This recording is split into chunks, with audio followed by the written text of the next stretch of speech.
സ്തോത്രം. കർത്താവ് നിങ്ങളെ അനുഗ്രഹിക്കട്ടെ. നമ്മളൊന്ന് രാജാക്കന്മാർ 19 അധ്യായം വായിക്കുമ്പോൾ സ്റ്റാർട്ടിങ്ങിൽ ഒരു സംഭവം പറയുന്നുണ്ട്. ഞാൻ മഴ പെയ്ക്കാൻ പോകുന്നുണ്ട്, ആകാവിനെ നിന്നെ തന്നെ കൊണ്ട് കാണിക്കുക. എലിയാവ് പോകുന്നുണ്ട്, ഇതൊക്കെ നമുക്ക് നന്നായിട്ട് അറിയാം. പക്ഷേ ഈ സംഭവം എല്ലാം കഴിഞ്ഞതിന് ശേഷം എലിയാവ് കർമ്മേൽ പർവ്വതത്തിൻ്റെ മണ്ടയിൽ ഇരുന്നേച്ച് പ്രാർത്ഥിക്കാനിരിപ്പുണ്ട്. എലിയാവിൻ്റെ കൂടെ ഒരു ഭൃത്യനുണ്ട്. ആ പുള്ളിക്കാരൻ്റെ അടുത്തൊക്കെ പറയണം, നീ ചെന്ന് നോക്ക്. ഇവൻ 6 പ്രാവശ്യം പോയി നോക്കി. 7ാമത്തെ പ്രാവശ്യം ഒരു മേഘം പോലെ, ഒരു മനുഷ്യ കൈ പോലെ പൊങ്ങി വരുന്ന ഒരു മേഘം. ഞാൻ ചോദിച്ചു, കർത്താവേ, ഇവൻ എന്തിനാണ് ഈ 6 പ്രാവശ്യം പോയത്? ഇവിടെ ഏലിയാവ് വന്നു ഇടിഞ്ഞു കിടക്കുന്ന യാഗപീഠത്തെ പണിഞ്ഞപ്പോൾ 1 സെക്കൻഡ് കൊണ്ട് തീയിറങ്ങി. സ്തോത്രം, ഹല്ലേലൂയ. പിന്നെ എന്തിനാ ഈ ഏലിയാവിൻ്റെ കൂടെ നിന്ന് ഈ പയ്യൻ ഈ 6 പ്രാവശ്യം അങ്ങോട്ടും ഇങ്ങോട്ടും പോയേ? സ്തോത്രം. പെട്ടെന്ന് പരിശുദ്ധാത്മാവ് പറഞ്ഞൊരു കാര്യം പറഞ്ഞുതരാം. നമ്മളിന്നെല്ലാം നമ്മളെ കൂടെ നിൽക്കുന്ന പാസ്റ്ററിൻ്റെ സ്റ്റൈല് നോക്കിയാണ് നടക്കുന്നത്. ആ പാസ്റ്റർ എങ്ങനെ പ്രസംഗിക്കുന്നു, ആ പാസ്റ്റർ എങ്ങനെ അനുഗ്രഹത്തെ വിളിച്ചു വരുത്തുന്നു, ആ പാസ്റ്റർ എങ്ങനെ ഭൂതങ്ങളെ പുറത്താക്കുന്നു, ആ പാസ്റ്റർ മൈക്ക് പിടിക്കുന്ന എങ്ങനെ, പാസ്റ്റർ ചെരുപ്പിറിനെ എങ്ങനെ, ബെൽറ്റിറിനെ എങ്ങനെ, ബൂട്ടിറിനെ എങ്ങനെ, അതുപോലെ എനിക്ക് ഇടണം. ഇത് എന്ന് അസിസ്റ്റൻ്റ് പാസ്റ്റേഴ്സ് മാറ്റുമോ അന്ന് അവൻ മേഘത്തെ കാണും. മനസ്സിലായില്ല? പറഞ്ഞുതരാം. ഏലിയാവിൻ്റെ കൂടെ നടന്ന ആ ഭൃത്യൻ ഏലിയാവിനെയാണ് നോക്കിക്കൊണ്ടിരുന്നതാണ്. ഏലിയാവിൻ്റെ മുട്ടുമടക്ക്, ഏലിയാവിൻ്റെ പ്രാർത്ഥന, ഏലിയാവ് സ്തോത്രം 450 പ്രവാചകന്മാരെ ഓട്ടിച്ചിട്ട് വെട്ടിക്കൊന്നു, പിന്നെ 400 പേരെ വേറെ. ഇതെല്ലാം ഈ പയ്യൻ്റെ മനസ്സിൽ ഇങ്ങനെ അരയടിക്കുന്നുണ്ട്. നമ്മൾ പല പാസ്റ്റേഴ്സിൻ്റെ സ്റ്റൈല് അതെല്ലാം കണ്ടാണ് നമ്മൾ മുമ്പിലോട്ട് പഠിക്കുന്നത്. അവരൊക്കെ കൊടുക്കുന്ന വില എന്തെന്നറിയാമോ? അതാരെങ്കിലും കാണുന്നുണ്ടോ? ഏലിയാവിനെ നിങ്ങൾ ശ്രദ്ധിച്ച് നോക്കൂ. തിഷ്മയിൽ നിന്ന് തീഷ്ണതയോട് വന്ന ഒരു വ്യക്തിയാണ് അങ്ങനെ പറഞ്ഞു. ഞാൻ സേവിച്ച് നിൽക്കുന്ന ദൈവമാണ്, യഹോവയാണ്. കണ്ട, അങ്ങേര് കർത്താവിന് വേണ്ടി അങ്ങ് ഒഴിഞ്ഞു വെച്ചതാണ് അങ്ങേരെ മനസ്സ്, ശരീരം, ചിന്ത എല്ലാം. അങ്ങനെ ആകാമിൻ്റെ കൊട്ടാരത്തിൽ നിന്ന് സംസാരിച്ചിട്ട് പുറത്തിറങ്ങി വരികയാണ്. പിന്നെ ആരാണ് അങ്ങനെ സഹായിക്കുന്നതെന്നുള്ളൊരു ചിന്തയും ഇല്ല. കാരണം അങ്ങനെ പറഞ്ഞത്, ഞാൻ പറഞ്ഞിട്ടല്ലാതെ ഈ ആണ്ടിൽ മഞ്ഞും പറ്റില്ല, മഴയും ഒന്നും നടക്കില്ല. അങ്ങനെ കുടിക്കാൻ വെള്ളമുണ്ടോ, ആഹാരമുണ്ടോ, ഇതൊന്നും ഒരു ചിന്തയും ഇല്ല. ചിന്തിച്ച് നോക്ക് നിങ്ങൾ.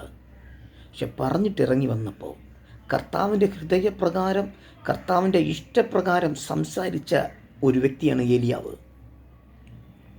ആഗാബിൻ്റെ കൊട്ടാരത്തിനകത്ത് നടക്കുന്ന അഴിമതിക്കും, സ്തോത്രം, ആഗാബിൻ്റെയും ഇസബേലിൻ്റെയും അഴിമതിക്കകത്ത് 7000 പ്രവാചകന്മാർ വാപൂട്ടി മിണ്ടാതെ നിന്ന സ്ഥലത്ത്, ഒത്തിരി പ്രവാചകന്മാർ ഉള്ള സ്ഥലത്ത് ഈ കർത്താവിൻ്റെ ദാസൻ ദൈവത്തിന് വേണ്ടി നിന്നതുകൊണ്ട് വചനം പറയുന്നു, ആഗാബിൻ്റെ കൊട്ടാരത്തിൽ നിന്ന് ഇറങ്ങി വന്ന ഏലിയാവിനോട് കർത്താവ് പറയുന്നു, കേരിയത്തോട്ടിൽ പോയിരിക്കേ.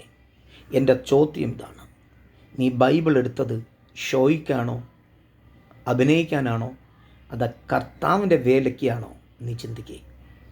എത്ര പാസ്റ്റേഴ്സിനെ എനിക്കറിയാം, കഷ്ടതയുടെ കൊടുമുടിക്കകത്ത് നിന്നിട്ട് പോലും ഒരു വാക്ക് യേശുവിനെ കുറിച്ച് തള്ളിപ്പറയാതെ ആ ബൈബിള് മാറോട് ചേർത്ത് വെച്ച് കണ്ണുനീരോടെ സ്തോത്രം പറയുന്ന, എന്തെല്ലാം വിഷയം തൻ്റെ നേരിട്ടിട്ടും യേശുവിനെ തള്ളിപ്പറയാതെ സ്തോത്രം പറയുന്ന എത്രയോ പാസ്റ്റേഴ്സ് അവരെ കൈവിട്ട്, എത്രയോ സംഘടനകൾ അവരെ കൈവിട്ടിട്ട് പോലും അവരെ കയ്യിരുന്ന ബൈബിൾ അവർ താഴെ വെച്ചിട്ടില്ല.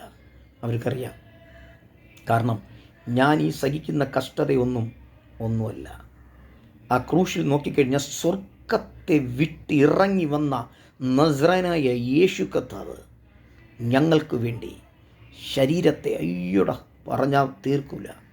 ചുമ്മാ ഒരു കർത്തൃമേശ വരുമ്പം ക്രൂശിനെ കുറിച്ച് പറഞ്ഞ് കുറേ കണ്ണീരും വന്ന്, ക്ഷമിക്കണേ യേശുവേ, അതല്ല യഥാർത്ഥ ദൈവദാസന്മാർ. ആ ക്രൂശ് എപ്പോഴും ഓർമ്മിക്കും. അല്ലാതെ കർത്തൃമേശ എടുക്കുമ്പോൾ ഇത് വാങ്ങിച്ച് ഭക്ഷിപ്പിന് എൻ്റെ ഓർമ്മയ്ക്കായെന്ന് പറയുമ്പോൾ മാത്രം കർത്താവേ ക്ഷമിക്കണേ. നോ. ശുദ്ധീകരണം വേണം, പക്ഷേ ക്രൂശ് നിൻ്റെ മനസ്സിൽ നിന്ന് പോകരുത്. അതുകൊണ്ടാണ് നിത്യജീവൻ പ്രാപിക്കാൻ ഞങ്ങൾ എന്ത് ചെയ്യണമെന്ന് പറഞ്ഞപ്പോൾ ആദ്യം നീ ചെന്ന് നിൻ്റെ അയൽവക്കക്കാരോട് സംസാരിക്കുക. മോശയുടെ ന്യായപ്രമാണം എന്തുകൊണ്ട് ഇതൊക്കെ ഞാൻ ചെയ്തിട്ടുണ്ട് തന്നെ. ഏതാ നിൻ്റെ സ്വത്ത് വിറ്റല്ല എൻ്റെ പ്രൈല് വാ. അവൻ എവിടെ വന്നേ? സമ്പത്തിൻ്റെ പെരുപ്പം കൊണ്ട് അവൻ്റെ മൈൻഡ് മാറിപ്പോയി. ഇന്ന് നിങ്ങൾ ചിന്തിച്ച് നോക്ക്, എല്ലാവരുടെയും ധാരണ അല്പം ഒരു പ്രസംഗം, അല്പം ഒരു ഗൾഫ്, ഉടനെ ഒരു കാറ്, ഉടനെ കുറച്ച് പണം. ഞാൻ ഒന്ന് ചോദിക്കണമല്ലൊന്നും തോന്നിക്കളയരുത്. നിങ്ങൾക്കിത് ഞാൻ എപ്പോഴും പറയുന്നത്, നിങ്ങൾക്ക് ഇഷ്ടപ്പെടില്ല എൻ്റെ പ്രസംഗം, എന്നാലും ചോദിച്ചു പോകുന്നതാണ്. പത്രോസ് എത്ര സമ്പാദിച്ച്, മത്തായി എത്ര സമ്പാദിച്ച്, പോട്ട് പൗലോസ് എത്ര സമ്പാദിച്ച്, അവരെത്ര സെൻറ്റ് ഭൂമി വാങ്ങി പറ, അവരെത്ര സ്തോത്രം കോടിക്കണക്ക് ആസ്തികൾ ഉണ്ടാക്കി, കോടിക്കണക്ക് ആസ്തികളെപ്പോലും ചപ്പന്നും ചവറൊന്നും എണ്ണിക്കളഞ്ഞ് അവർ ക്രിസ്തുവിന് വേണ്ടി നിന്ന്, അവർ പരിശുദ്ധാത്മാവിന് വേണ്ടി നിന്ന്.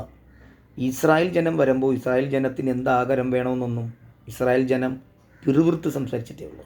പക്ഷെ കർത്താവ് അവർ പ്രതീക്ഷിക്കാത്ത അത്ഭുതം ചെയ്തു. ശ്രദ്ധിച്ചു നോക്കണം. ഈ പറയുന്നതിൻ്റെ കാര്യം, നീ ഒരു അഭിഷിക്തനെ പോലെ അഭിനയിക്കരുത്.